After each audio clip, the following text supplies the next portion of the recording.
Ma question s'adresse à Madame Annie Genevard, ministre de l'Agriculture, de la Souveraineté alimentaire et de la Forêt. Madame la ministre, au moment où nous parlons, la Commission européenne et le Mercosur poursuivent leurs négociations pour conclure un accord commercial reprenant en substance l'accord catastrophique de 2019, prévoyant de larges contingents de bœuf, 100 000 tonnes, de volailles, 180 000 tonnes, de sucre et d'éthanol exonérés totalement ou partiellement de droits de douane. Cet accord, vous le savez, place nos agriculteurs en concurrence directe avec des producteurs qui ne sont soumis à aucune de nos normes environnementales et sociales.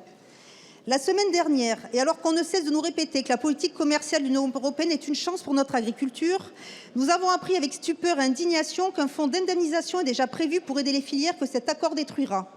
Aujourd'hui, notre vigilance est maximale. Une division de l'accord en deux parties permettrait au volet commercial d'être adopté sans l'accord unanime des États membres, contournant ainsi, il faut bien l'admettre, votre molle opposition. C'est ce qui est en train de se préparer. 9 mois après une mobilisation agricole historique et qui va repartir, la situation est inchangée. Nos agriculteurs restent exposés à la concurrence internationale déloyale. Je vais prendre l'exemple de la noisette, dont mon département, le Lot-et-Garonne, est le premier producteur national.